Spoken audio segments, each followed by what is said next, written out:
This is the iPhone 16 Pro Max, and for this year, not only am I curious about what's actually changed compared to my 15 Pro Max and generations prior, but also there are some key issues that I had last year that I hope that this phone actually addresses. Let's jump right in.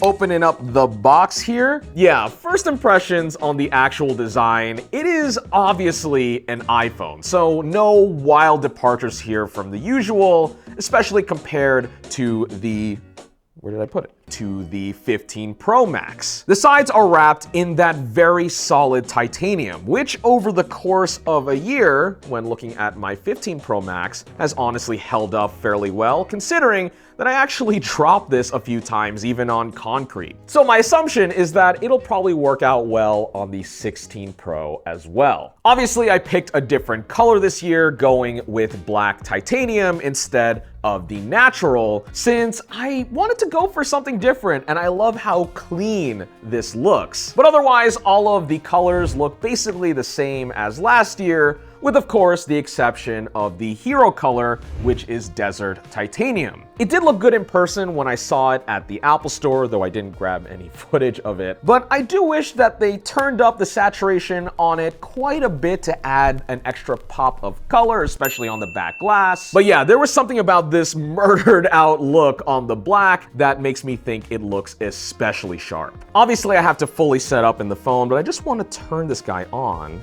Ooh, hello! Yeah, man, this screen is a beauty, especially with the thin bezels. But let me get this properly set up, and I'll get back to you with some more impressions. Many hours later. Alright, so I've had a couple of hours to play around with the iPhone 16 Pro Max. And something I will say is that even though I'm already used to how large these Pro Max devices are, this guy is even bigger than the last one. We're talking a 6.9-inch display, nice. Plus, I think the screen to body ratio is also slightly higher, but the actual dimensions of this phone are slightly bigger too. If I push these two together, you can see that the 16 Pro Max is ever so slightly taller. Coming from a 15 Pro Max, it's hardly a difference that I can feel in the hands, but if you're looking to upgrade to this year's phone from a smaller device, definitely check it out in person to see if it's right for you. Not gonna lie, I was actually kind of tempted to go with the normal iPhone 16 Pro this year, since it's virtually identical in spec to the Pro Max,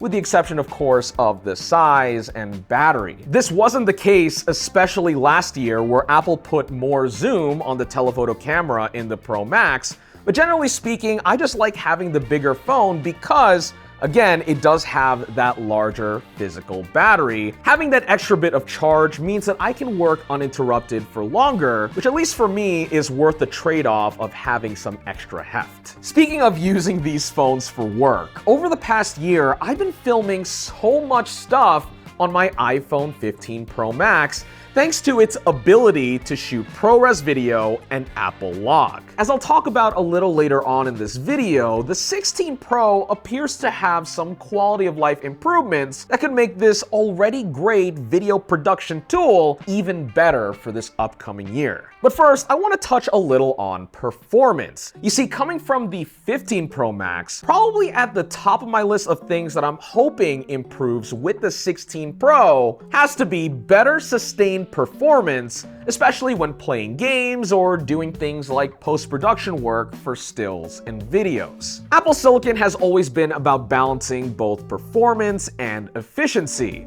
And with this new A18 Pro chip, it's looking to be yet another powerhouse, at least according to early benchmarks. But a key area that's always been a bit of a struggle for the iPhone has been thermals. Today in 2024, much of the competition in the Android space have made strides in cooling their hardware. Most recently, I took a look at the Galaxy Z Flip 6, a phone with more physical constraints, including the fact that it actually folds in half and is thinner than the iPhone. But even still, that device has vapor chamber cooling to manage temps on its flagship SoC, the Snapdragon 8 Gen 3. And the results were surprisingly good, maxing out a game like Zenless Zone Zero at 60 FPS without any hiccups or overheating. Now, by comparison, you are not going to find a vapor chamber cooler on the 16 Pro and Pro Max, which I think is a shame. Instead, Apple's hoping that a new graphite aluminum substructure, along with changes to the rear glass,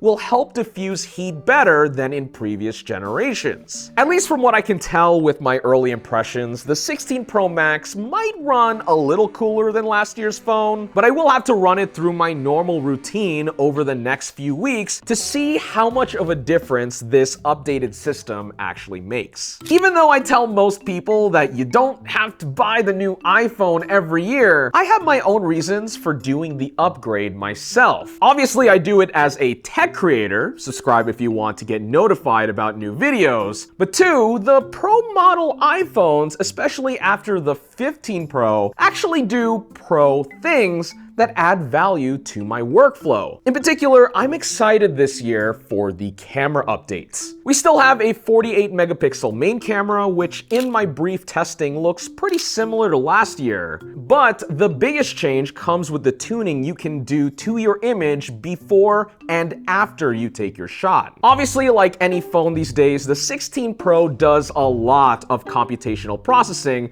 to make your photos look good. But normally that comes at the cost of a baked-in look that's made at the mercy of the company manufacturing the device. Apple's actually gotten some flack for this over the past few generations because of their aggressive HDR tone processing. They would pull down highlights and lift shadows to a heavy degree in order to get everything in exposure, which isn't inherently bad in the scheme of getting the most detail possible, but it usually came at the cost of people looking all flat and clay-like. However, with the iPhone 16 Pro, Apple is giving users more flexibility right in the camera app to dial in the look they want. At the core, they give you a handful of preset photographic styles to set your base look, which isn't completely new to the iOS camera app, but what is a new set of controls called Mood, which is basically a D-pad and a slider that lets you fine-tune the look to your liking. If you've ever used a camera such as the cult favorite Fuji X100, it kind of feels like a watered-down version of how that product lets you bake in filmic looks. While I also have to do more testing with this to see how it works in practice, the fact that you can tune your photos to be that low contrast, high dynamic range shot,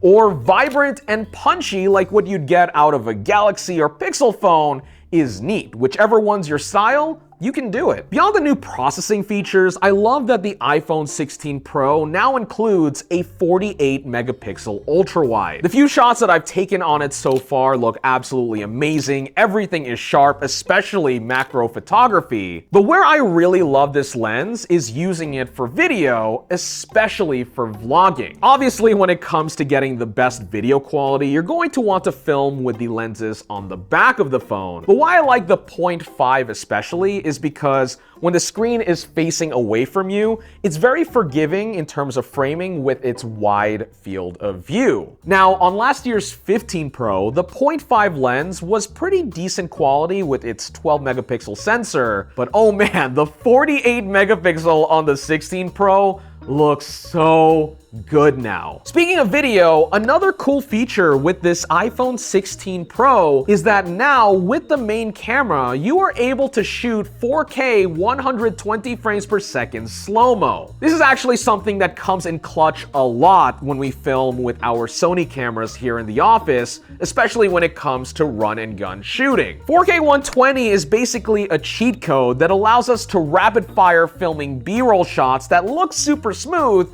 without the aid of a tripod or gimbal. Not only does the footage look sharp and clean just by using the standard camera app, but actually do this with Blackmagic Camera and Apple Log and ProRes and whatnot. And right, I almost forgot to talk about the stupid camera control button. This is a new hardware/software key that Apple slapped onto the side of both the iPhone 16 and iPhone 16 Pro to give you easy access to the camera app as well as your camera controls. Beyond actually using the camera control button with the camera app, Apple teased this as the easiest way to interact with Apple Intelligence, at least when it comes out later this year. While Apple is a bit late to the game, or not really here yet, it is nice to see convenience features like this make its way onto the iPhone, just albeit not at launch. You will absolutely have to touch on Apple Intelligence at a later point, but overall, the iPhone 16 Pro Max might not be the most exciting iPhone upgrade in the world, but surprise, surprise, as a content creator that shoots a lot of photos and video, the 16 Pro for me is a pretty neat package so far. But let me know what you think in the comments below. And otherwise, thanks for watching this video on Denki channel.